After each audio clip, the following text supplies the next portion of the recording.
Pemirsa, sejak dibuka menguat pada pembukaan perdagangan saham pagi tadi, indeks harga saham gabungan terus bertahan positif walaupun menutup perdagangan sesi pertama dengan penguatan yang semakin mengecil.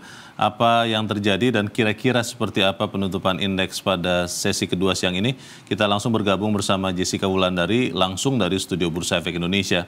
Jessica, sejak dibuka indeks sebetulnya menguat kalau kita lihat di monitor, tapi pada penutupan penguatan itu semakin menipis. Nilai transaksi juga tercatat relatif kecil dibandingkan hari-hari sebelumnya. Apakah penguatan ini masih bisa bertahan di sesi kedua nanti atau seperti apa?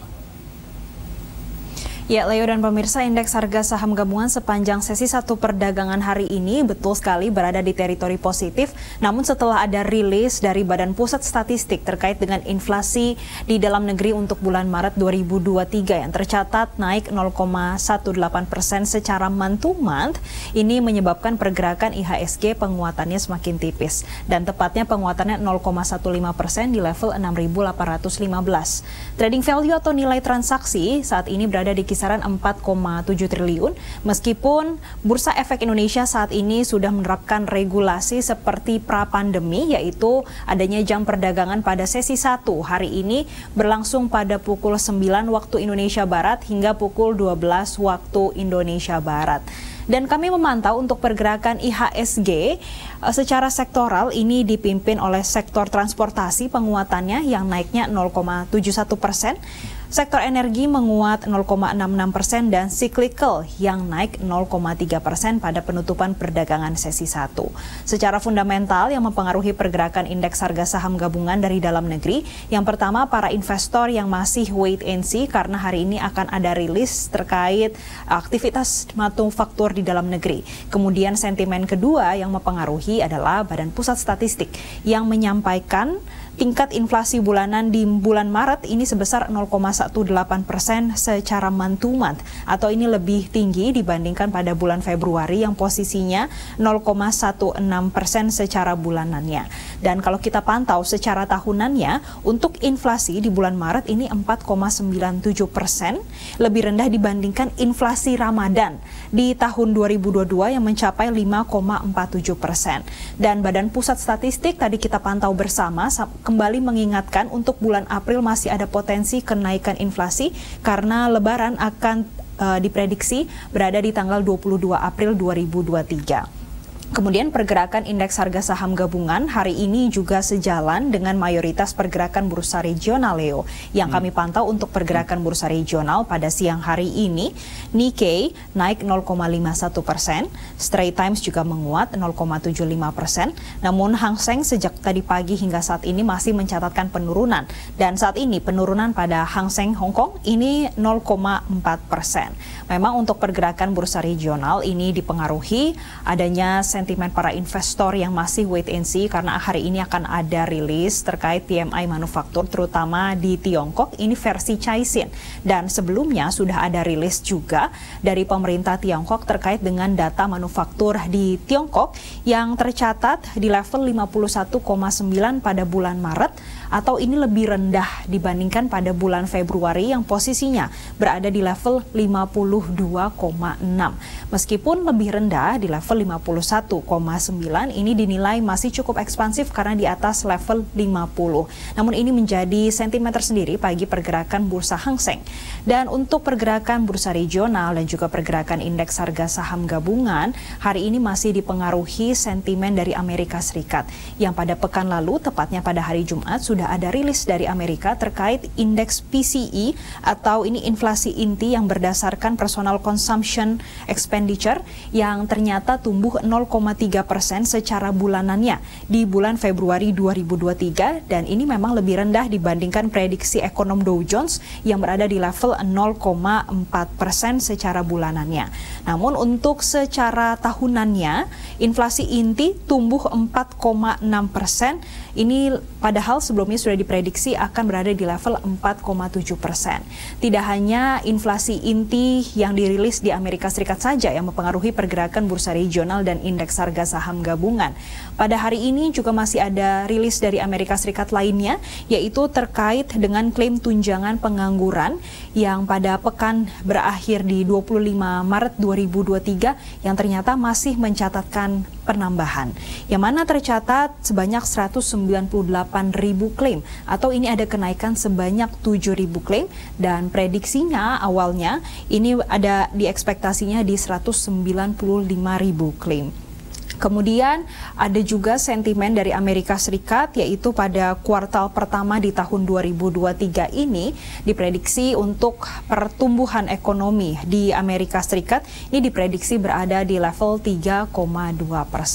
Namun ini juga masih akan ditunggu oleh para investor untuk kepastian dari pertumbuhan ekonomi di Amerika Serikat itu sendiri, karena saat ini sudah disebut-sebut kalau adanya di Amerika akan mengalami resesi di ekonomi karena ditambah dengan adanya sektor perbankan yang mengalami krisis dalam bulan ini.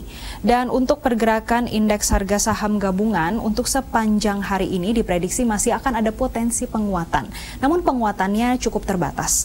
Analis memprediksi penguatannya setidaknya akan ada di rentang 6.761 hingga 6.864. Dan Leo, tadi kami juga sempat bertanya kepada analis, saat ini kita sudah mulai memasuki kuartal kedua dan Bursa Efek Indonesia juga melonggarkan, maksud kami sudah kembali jam perdagangannya ke pra-pandemi COVID-19, dan analis menyampaikan dengan adanya sudah kembalinya ke jam perdagangan Bursa Efek Indonesia seperti pra-pandemi dan juga berbagai sentimen yang ada secara global, ini menyebabkan untuk indeks harga saham gabungan diprediksi masih akan sideways pergerakannya sepanjang kuartal 2 dan masih rawan fluktuatif.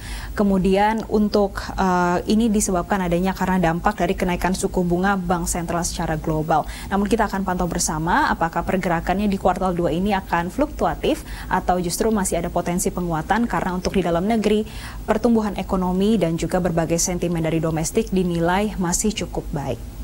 Leo. Ya, Jessica, berbagai indikator makroekonomi yang Anda katakan memberikan kita gambaran seperti apa investor di pasar modal bereaksi. Kita melihat indeks seperti yang sudah Anda laporkan.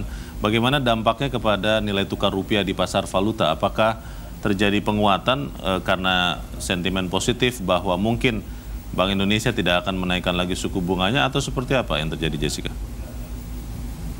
Ya, Leo, kalau kami pantau pergerakan nilai tukar rupiah pada siang hari ini mencatatkan pelemahan, dan pelemahannya juga sangat tipis, 0,01%, dan posisinya masih berada di level 14.998. Ini kalau kita bandingkan tadi pagi di pembukaannya di level 14.995. Memang untuk pergerakan dari nilai tukar rupiah pada saat ini masih ditekan dengan adanya indeks dolar yang menguat 0,8% pada siang hari ini, dan ini masih dipengaruhi dengan adanya sentimen di Amerika Serikat, terutama inflasi inti yang sudah disampaikan kalau mencatatkan kenaikan 0,3% pada bulan Februari ini secara bulanannya.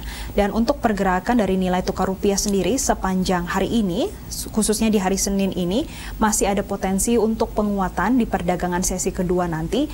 Analis juga menyampaikan untuk secara teknikal, karena saat ini dolar Amerika Serikat terpantau sudah mulai oversold, sedangkan nilai tukar rupiah ini sudah mulai mendekati overbought dan berpotensi tertahan dengan adanya aksi profit taking. Dan untuk pergerakan nilai tukar rupiah sepanjang hari ini hingga perdagangan sesi kedua nanti, analis memprediksi masih ada potensi penguatan ke level 14.900 hingga ke level 15.100 per dolar Amerika Serikatnya. Dan adanya indeks dolar yang menguat 0,8% ini juga turut mempengaruhi pergerakan harga komoditas, terutama pergerakan harga emas yang kami pantau untuk COMEX Gold siang ini tercatat melemah 0,87%, posisinya di level 1.968 dolar per troy ounce-nya. Sedangkan untuk emas antam pada saat ini kami pantau masih stagnan di level Rp1.072.000. Ini masih sama seperti perdagangan pada Jumat lalu. Dan yang kami pantau pada hari ini untuk pergerakan harga komoditas lainnya, yaitu harga minyak mentah dunia, yang kalau kita lihat pada hari Minggu malam ini mencatatkan kenaikan hingga 8%. Namun pada hari ini, baik West Texas Intermediate atau WTI dan juga minyak mentah jenis Brent ini mencatatkan kenaikan hingga 5%. Untuk WTI, penguatannya 5,25% di level $79,6 per barelnya, sedangkan Brent tercatat menguat 5,09%. Posisinya di level $84 per barelnya.